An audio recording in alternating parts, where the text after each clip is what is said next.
that I've known Martin for ages, year and a half now or something. Through ages. Well, that feels like a long time these days. In the AI world, it feels like forever.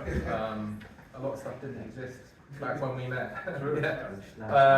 So yeah, Martin has got a really cool story, which I won't steal his thunder, but we got in touch because he was interested in rebuilding his app using Bubble, and so I've been kind of helping him to do that.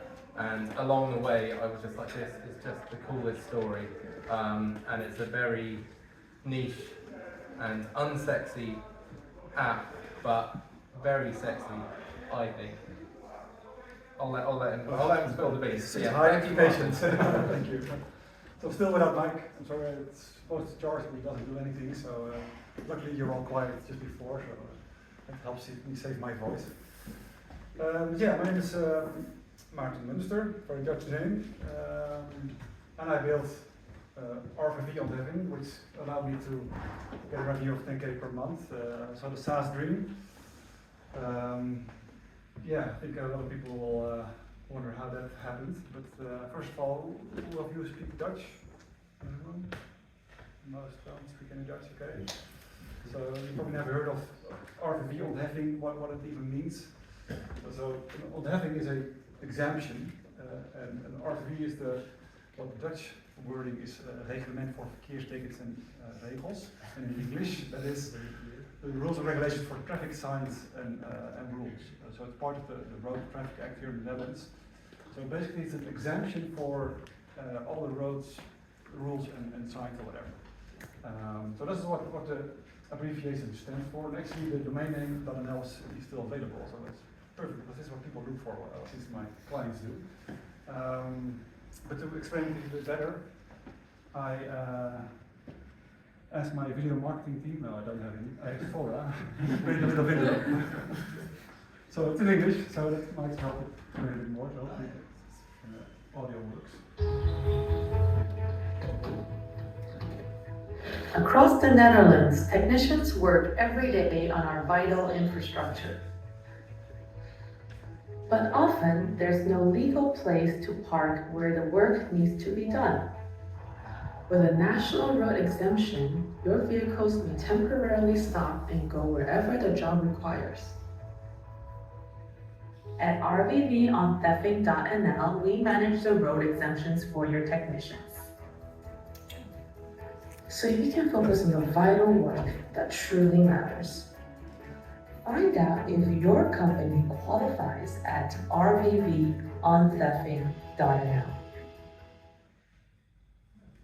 So, thanks. It was amazing. I just saw there was only one shot I took, and it was of the actual car, because I tried to insert a picture of this and try to generate it again, but it would mess it up all the time. So this is what I actually shot on my own car back home. But the rest, even including the voiceover, was all Sora. So it's pretty cool, and it helps to put it in the show. So this is the product actually, and before I get to there you go. Let me tell you something about myself. So my name is Maarten Munster. I live in Loosdrecht, which is half an hour away from here, close to the lakes. Maybe you've seen it. I've only been fully working for my own app since a couple of months, and so the last 10 years I've been employed right from college. I'm a non-technical person, as in I don't defend myself. I'm a bit the same like Kieran.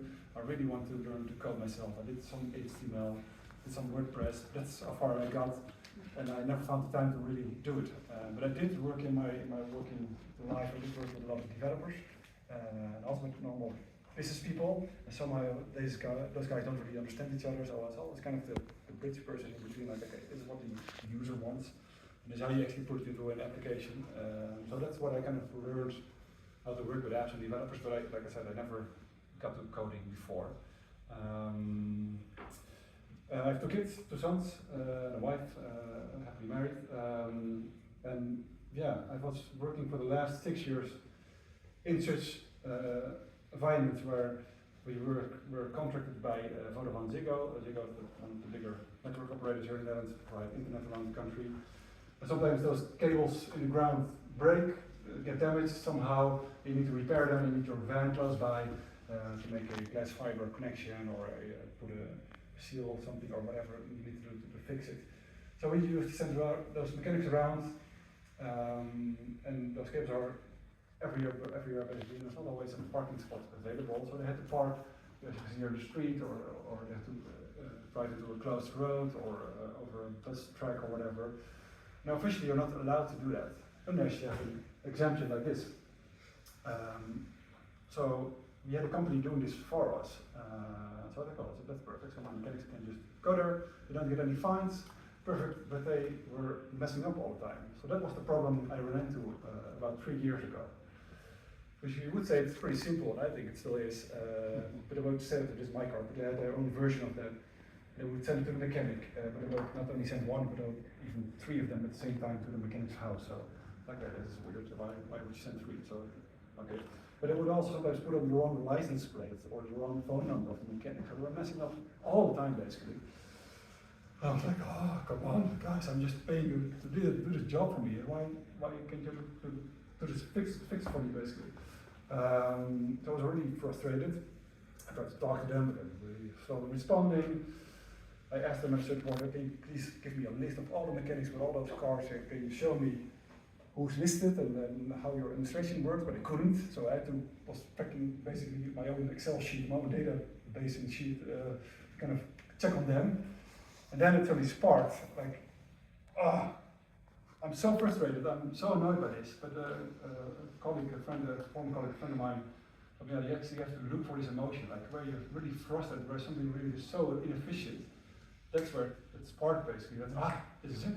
I think this is where I can start my own business, because it's so easy, I would say, but they're messing up. There was basically no competitor at the time, so I think I had to do it myself. So then when I got hired by that company I was working for, luckily the guy that hired me already knew that I was kind of open for entrepreneurship. I really wanted to start my own company, but never got there. So I went to him to his office and said, well, I think I found something. Can I do this for you? He said, yeah, sure. If you can do it better for the same price, be my guest. So that's how it started about 3.5 years ago. Doing exemptions. So yeah, who would have thought that? So how do you do this? Well, before I got here, I'm a big fan of the lean startup. Probably heard about it in the 4-hour work week, which I'm trying to get there too. It's a way of thinking. I've been in manufacturing as well before. It's really breaking it down. So what do I actually want? Like I said, I wasn't a coder, so I didn't start building anything from the start. So I really thought to look at what does my customer actually want? Well, what they in the end wanted was just this card in the window, because that allowed them to park anywhere they want. What I did behind the curtains, I don't really care, as long as the right license plate number is on there. If they get only one in the middle and the right one, that's perfect for them. So that's the first assumption in the Jenga tower. If this one works, or it doesn't work, I can forget about the rest. So I have to get this right and start building from there. So that was also 3.5 years ago. So there were even tools like Lovable or vibe coding, whatever. So maybe if there were around, maybe I would have jumped to that earlier. But my tech stack was basically this. It was forms. I'm also a really Excel nerd, so this was the jump to Google. Google's really still forms, saving the data in sheets, talking to my customers with Gmail and WhatsApp, and just calling them all the time. But just trying to learn the process. So what do you actually, what do you have to register? What has to go where? So it was really quick and handy, and I was still able to copy pasting data and making sure. And I knew one thing: I don't have to fuck this up, because I really have to be clear. So I checked everything 3 times before I would send something out. It had all the right data in there. But this is how it worked, and I started building and building and building. And luckily, I was already working in this industry for a couple of years. So my first client was my employer, and they're basically all subcontractors, basically. So I started talking to them, and they also wanted the server. So slowly, I was starting to build, but it didn't scale at all. And then I thought about it when I was making this presentation last week. Like, I think this is from Paul Graham. It's very manual. It doesn't scale at all. But I was making my user happy, so I was quickly responding to them, contrary to the other party, like trying to answer them on WhatsApp or email, phone, like in minutes or half an hour or not even longer. So really quick response. do everything myself, from billing to working with my first customers who wouldn't pay actually for my monthly fees. So how do you deal with this? To create my website, create this card. I did this. Well, this is actually a bit nicer now, but the first one was really literally a PowerPoint slide, but I just dragged and dropped some blocks and wording and whatever, and I copied this and whatever. Just did it all myself, just to figure it out. Didn't scale at all, but at least it learned me to get in the habits, and then that was really fun to do, but also really hard. I think there's another side to the coin as well. I mean, it all sounds great to run your own business, but I was also doing consultancy work during the day. Like I said, I have 2 kids and a wife, so this was also mainly done in the weekends and the evenings. Sometimes it's just hard. It's like especially one of the assignments I was on during the day, I had to be there for 10 hours, I had to drive my car for 3 hours in total per day to get there. So they were long days, and then you get home, and I was slowly already turning to Bubble, trying to learn it, but it was new for me. So at 10 o'clock in the evening, trying to learn something new is pretty hard. But yeah, I thought it was okay, I have to push through, because I think it will one day, it will be the day that I can actually quit my consultancy job and live off this. And that day came in June this year. So this is my growth, basically, and revenue. To be fair, I didn't use Stripe in the beginning, so that's why I jumped in. It's a bit higher here. Around June, I kind of said, okay, to my consultancy job, I was already scaling it down from 5 days a week to 3 days a week to 2 days a week. But June I could finally say goodbye. I said, okay, now I can actually live off it and work on this full time, because there's enough revenue to have a proper normal income. This is that is the dream. Sorry, this is what it's now. Like I said, I use Bubble. So all the thing I did in sheets, in forms, it's basically all in here. In the end, an app is just forms and data and logic, and it's basically the same, just with less errors and a bit quicker. And also my users can use it now, so that's nice. It's more self-service instead of me doing everything behind the curtain. I use Stripe for my payments. And I did think at one point, like when I was on holiday, people were still calling and texting me like, okay, maybe we should hire a customer agent, just ability to answer the phone, and respond to my email. But now with the sudden rise of AI and customer agents, and I haven't found the right tool yet, but I think it will be close soon.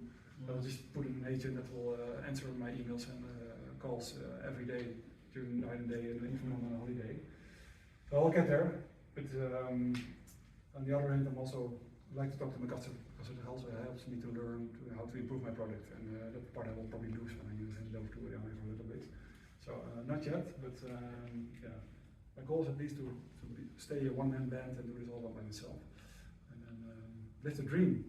So this is the dream, I would say. I mean, this is not me, these are not my kids. But I did prompt it to ChatGPT this afternoon. So how does the SaaS founder dream, what does it look like? So I can be helpful for my kids, so I bring it to school. What's up the shoe?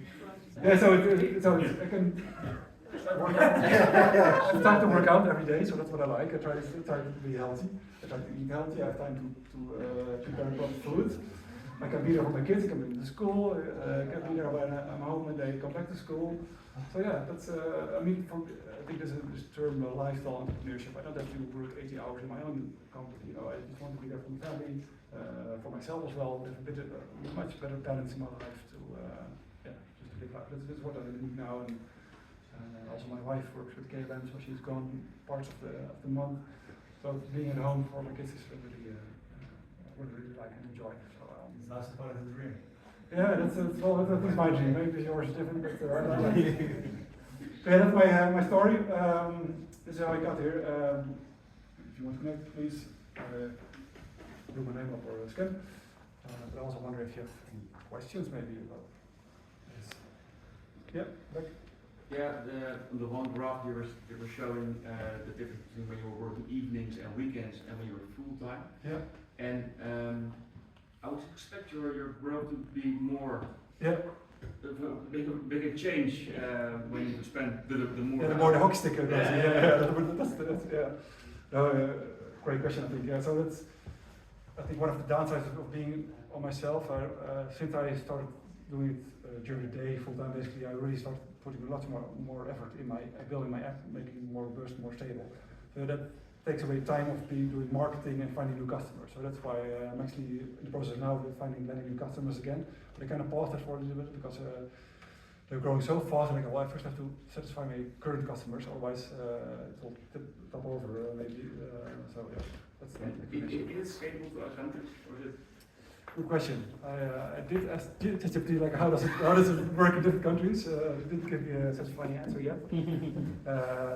But good, yeah. And for now I'm just focusing on Netherlands. I think there's a lot of growth here because I do hardly any marketing. People just find me, and you have a 50 Google ad running. So I think if I can scale up my current marketing, it will be much better than what I have now. Yeah.